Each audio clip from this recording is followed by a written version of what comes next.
Hey, I'm Nick Schade. Welcome back to the Guillemot Kayak Shop. Today we're going to be fixing the stakes. There's some places where I didn't get the strips as tight as I wanted. There's some strips that are a little bit wiggly. There's some divots here and there.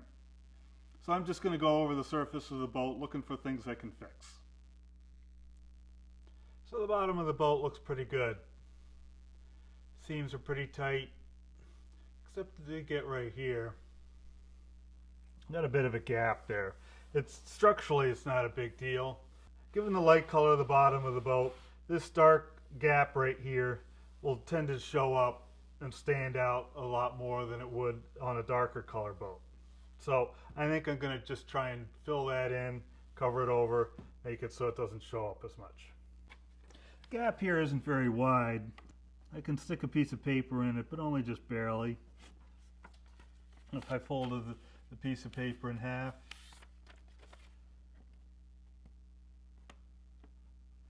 yeah, it goes in, but again, that's starting to actually get tight. The first thought most people would have about filling this in is try and make a sliver that fits in there.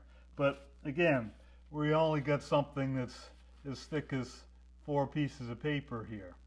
A piece of wood that small, you know, how do you deal with it? And you know, I have trouble just getting this in there. There's some glue drops in there. There's places it gets narrow and it's filled up with glue. So it's not something that's easy to make a strip of wood to fit in there. What I actually end up doing is making the gap wider. I'll use this V-groove gouge to make a little triangular shaped groove right on that gap. I'll then cut a little thin strip of wood and press it down into that V-groove. Just running down along this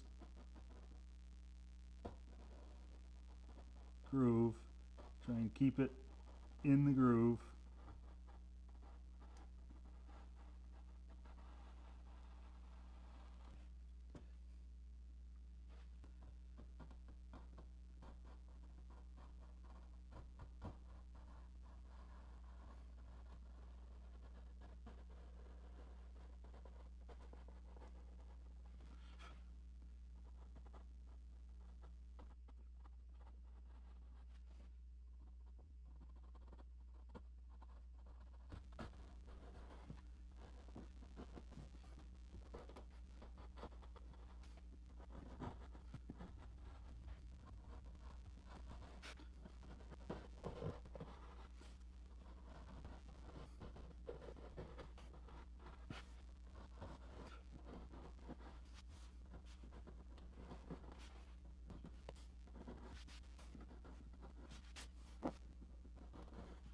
So I'm trying to make as straight and true a groove here as possible.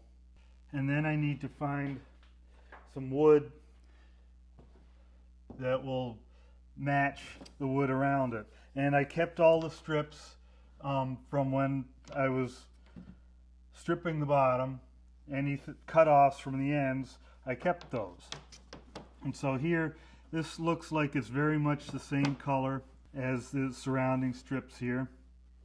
So now I want to cut a piece of this, it's a little bit longer, into little like 1/8 inch square chunk. And that we will end up putting down in diagonally.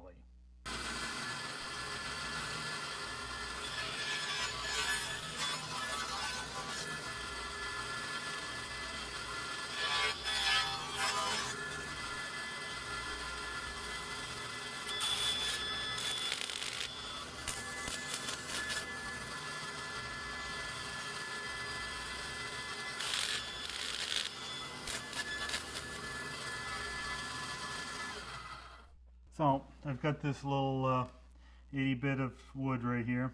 It's still got the saw marks on it. So I will give it a little bit of a light planing to clean it up.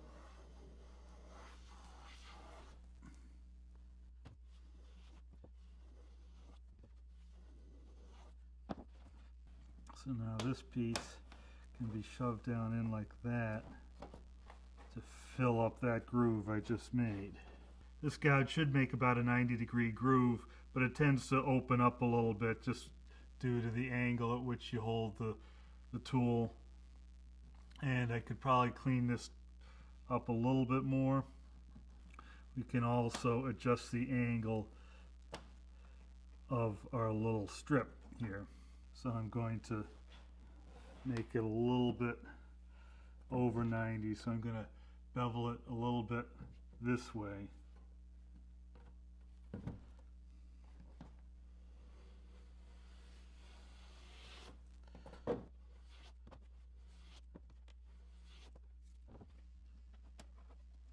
Get that pushed right down in there.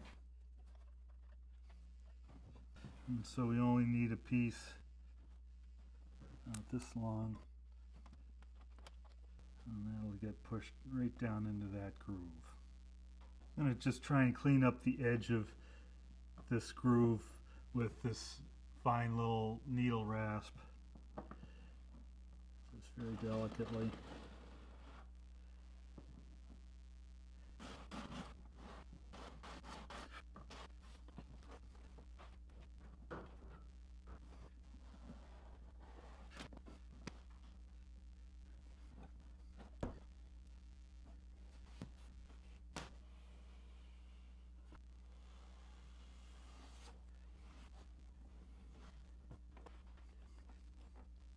That feels nice and tight. It doesn't rock back and forth. You can hold it down the whole way. So we want this side up. Now I'll take some super glue and put a bead down into that groove.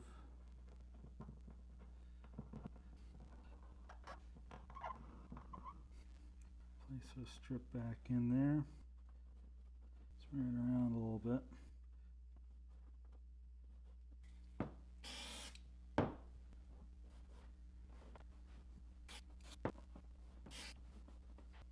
So now that piece is glued in there. I'll now take my block plane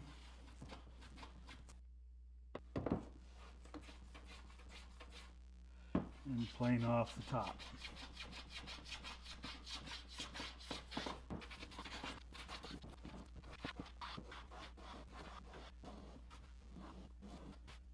Plane down nearly flush, we can take and sand it the rest of the way.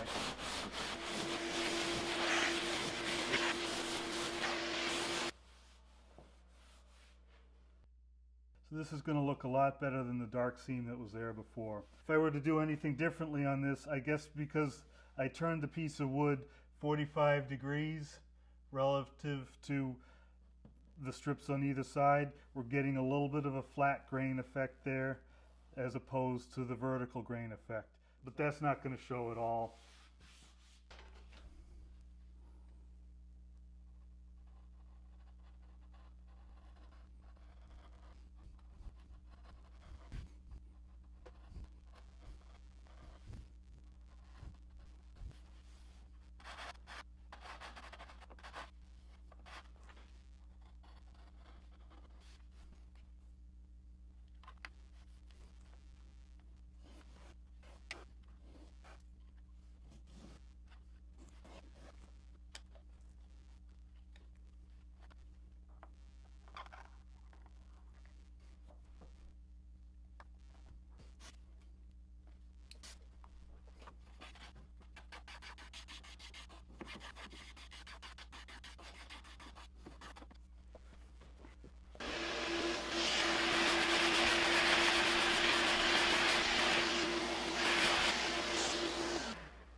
So like I say, there's really nothing better than your hands for detecting small irregularities. So just running your hand over the boat, you can detect if there's something funny going on. Just you'll feel little weird things. So like right in here, now that I look, I can see something, but I wouldn't have seen that before. There's a little bit of a step from one strip down to the next.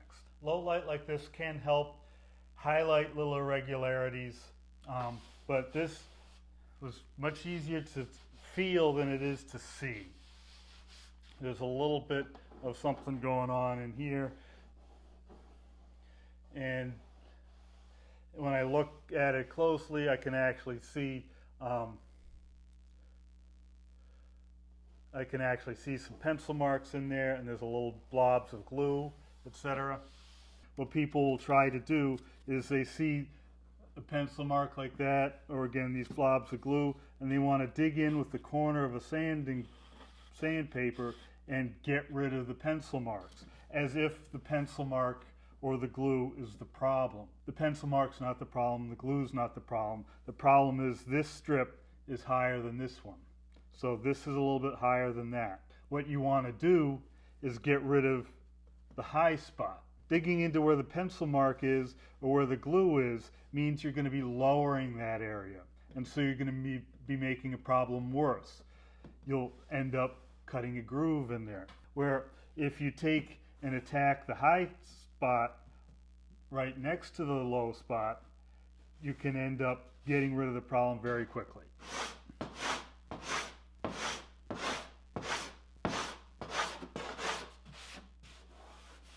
So I'm starting to take the material down on either side of that low spot. This scraper doesn't hit the low spot at all. It's not going to make the low spot any lower.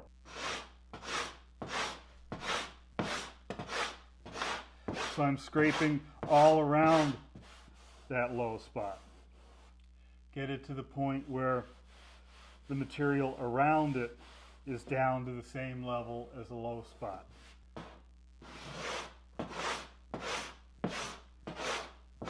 And blending it in. So I'm not just going right next to the area that's problematic, I'm blending it in from away and bringing it down. Again, we're trying to keep it fair, which means no sudden changes. If I keep working and do all my work right here, I can make that area lower where I want to blend it all together and bring it in and smooth it out there. And now go after that area with the sander. And again, I'm concentrating on what was the high spot and blending it all together. Here I can go at it with the fairing sander and complete the blending.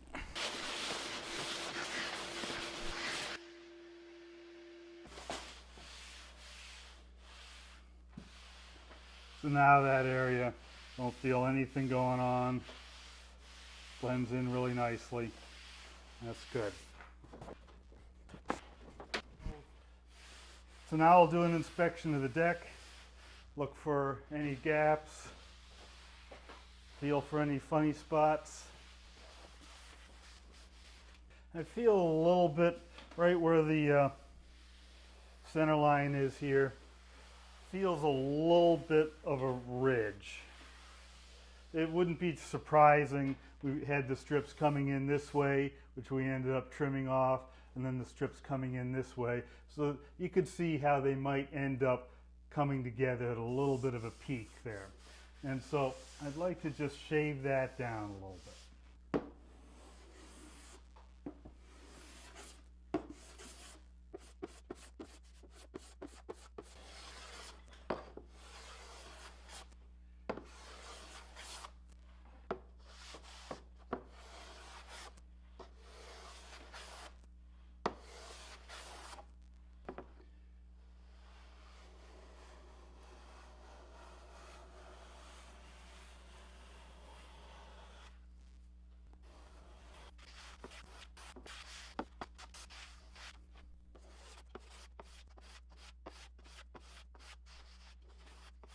What I like about a plane in this situation is it can only take off the high spots. It is completely incapable of removing material from a low spot. So you have the plane set really fine, so it's only taking a whisper of a shaving, so it's really sharp. It's not going to take off any material in the low spots. It's only going to shave off the high spots. And so you can get a very straight and true line here. As designed, this center line, the way I drew it, should be perfectly straight, perfectly level until it gets almost to the end. And so working down this seam, It's only going to shave down where things are a little bit high. With the plane nice and sharp, I don't need to press very hard, and it's just going to peel off any place that's just a whisker high.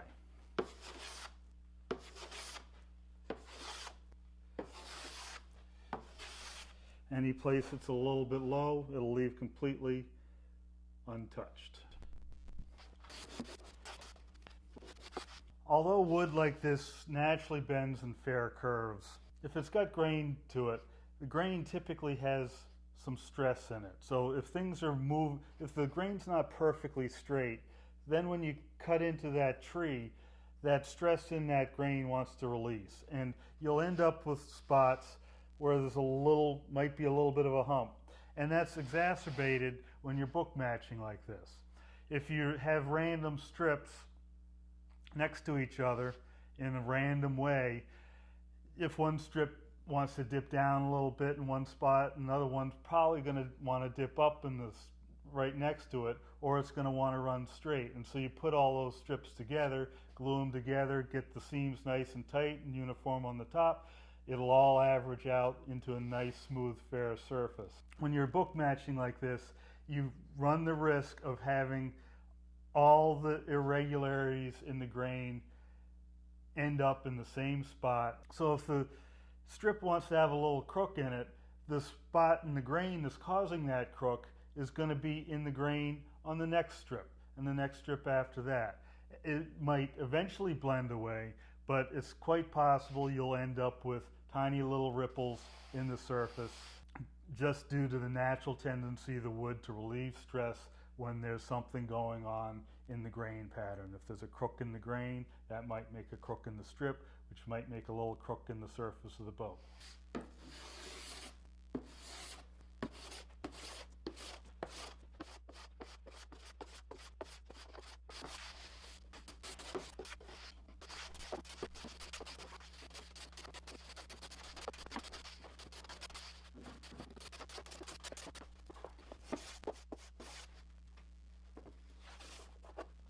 You can see little spots here where the plane is cutting right here, then skipping over, cutting right here, and cutting right here, skip, skip, skip, skip, cut, cut, cut, cut. Again, I'm putting almost no pressure on this plane. It's so sharp, it cuts right in without pushing on the strips at all. So I'm just taking off those high spots. And from the looks of the shape of these, I'm thinking these spots were just where I was going with the sander. So it just demonstrates that the sander can put little irregularities into the surface.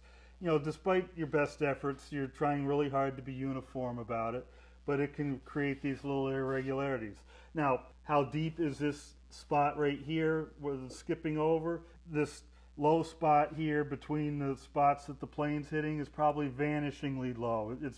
It's barely detectable. You cannot feel that with your hand. When the boat's all done and you've got a nice shiny coat of varnish on it, this would create little ripples in the reflection of, for example, a straight fluorescent tube would have little ripples in each one of these.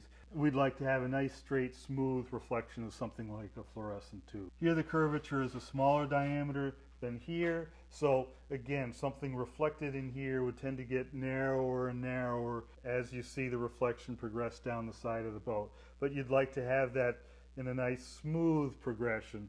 You don't want it sort of each time it hits a little low spot in the boat that changes the curvature, you don't want that to create a bump in the reflection. We actually have plenty of time to get rid of this. I don't actually have to do all of that work right now. As we proceed with more and more sanding and then the fiberglassing and the epoxy, we'll actually have plenty of time to screw this up.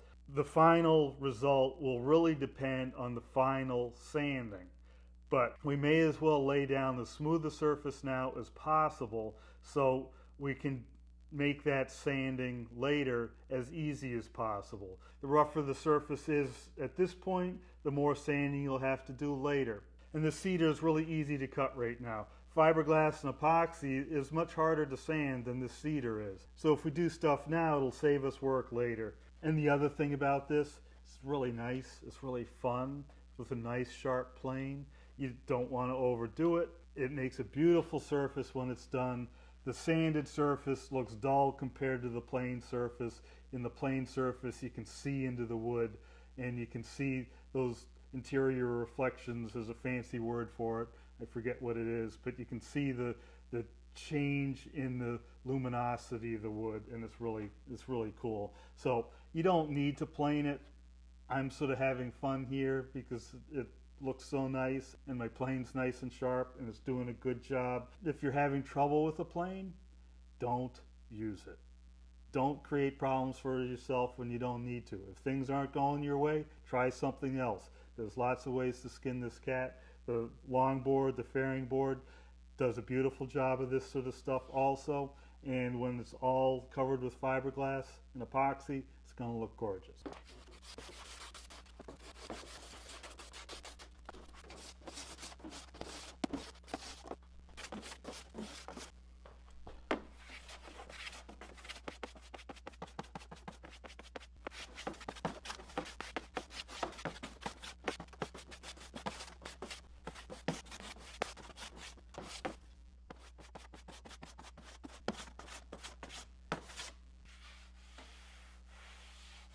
So that's it for today. I showed you a trick for dealing with cracks, how to deal with uneven sections on the boat. I did a little bit more planing than I intended to do, kind of like when I had the scraper. It's just fun to take a good sharp plane and work the surface. It leaves the surface really nice and smooth. It gets rid of all the scratches. At some point I'd like to do the whole finish of the boat with a block plane, but I don't have the patience for that right now, and so this is not going to be the boat. I think it will look great. I have done a test where I've sanded one panel and planed another panel and then done all the fiberglassing, etc., to produce a finished panel, and I did not notice a difference in the look, but I think the plane leaves the grain more open than sanding, and I think it could look really fabulous. But again, I don't have the patience, so I'm not going to do that on this boat. The next episode will be preparing the boat for stain. So that'll be all the finished sanding. It's nice and faired out now. Everything feels really nice. So I'll be working up to finer grits, and I need to do a really good job to prep it for the stain. The stain will highlight scratches and flaws, so I need to make sure I do a good job with that. But until then, if you enjoyed this video, give me a thumbs up. If you're enjoying this whole series, hit subscribe, turn on notifications, and my Patreon subscribers do get access to the videos a little bit before the general public, and so I really appreciate their support. It helps make these videos.